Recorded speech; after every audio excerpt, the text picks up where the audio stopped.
فتوادرا هاوکاریکردنی سواڵکەر نادروستە بە نرخی تەزبیحێکیش دەتوانی ئۆتۆمبیلێک بکڕی. سڵاوتان لەبێت. لەسەر ڕێگای هەولێر مەخموور پێشانگایکی ئۆتۆمبیلە بێسەرەتاکان هەیە کە هەرزاترین ئۆتۆمبیلەکان لەلای ئەوە و ئۆتۆمبیلی لێیە بە تەزبیحێک دەتوانی بیکڕی و نرخەکەی تەنیا $300. وشیار شێخ مەمەد خاوەنی پێشانگای ئۆتۆمبیلە و بە 1964 وت هەموو ئۆتۆمبیلەکان کارتی حکوومەتیان لەگەڵە و کێشەی کارکردنیان نییە. نرخەکەشیان لە $300ەوە دەست پێ دەکات ئەگەر تەنیا $1000 پێبێت دوو ئۆتۆمبیل و زیاتریشی پێدەکڕی. ئەواش دەکات هاوشێوەی بڕیاری تۆبارکردنی تاکسی نوێ بڕیارێکیش بۆ ئەو ئۆتۆمبیلە کۆنانە دەربکرێت. هاوکات مامسەلاح کە 25 ساڵە کڕین و فرۆشتنی ئۆتۆمبیل دەکات و ئەزمونێکی باشی لە بوارەکەدا پەیدا کردووە وتی ئۆتۆمبیلیان هێناوە $150,000 مانداوە بە خاوەنەکەی. ڕازی نەبوو بمانکردایە بە $200,000 قایل دەبوو دەیفرۆشت.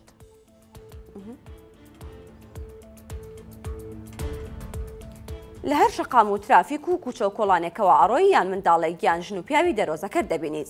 بەڵامی تر فتوایان لەبارەوە بۆ دەرکرا و لیژنەی فتوای هەرێم دەڵێت هاوکاریکردنی دەرۆزەکەر بە تایبەت منداڵان ئەگەر شایستەی یارمەتی نەبن نادروستە و هاوکاریکردنیان دەبێتە مایهاندان لەسەر ئەو کارە بەدا.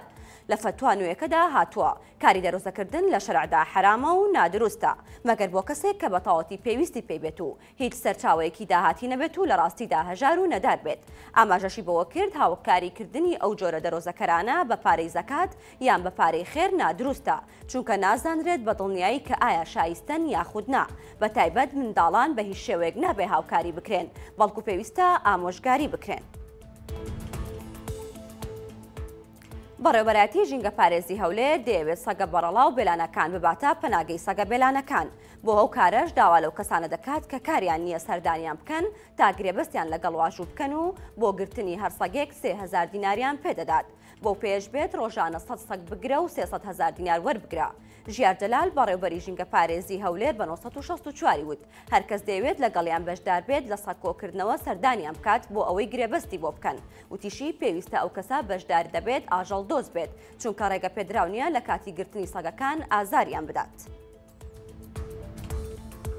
کەش بەرەو گەرمی ئەڕوات و خەریکە ژیانی شارەکان ناخۆشە بێت بەڵام ناوچەی کوێستانی هەیە لە هەرێم هێشتا 3 متر بەفری لێ ماوە.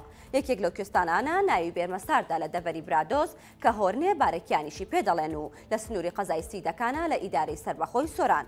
سۆزدار ئەحمەد ژینگە پارێزێکی گەڕۆکی سنووری هەریرە ئەمجارە ڕووی لەو کوێستانەی برادۆز کردووە و دیمەنی جۆراوجۆری ئەو کوێستانەی بۆ 1964 ناردووە کە دەردەکەوێت هێشتا بەفرێکی زۆری لێ ماوە. سۆزدار دەڵێت بێرمەسار دێکێکە لەو کوێستانانەی کە بە ئاسانی بەفر لێی تەواو نابێت و ئەوەی ئەمیش لە گەشتەکەدا بینیوێتی لە بەشێکی کوێستانەکە لە 30 سانتیمەتر تاوەکو 3 متر بەفری لێ ماوە.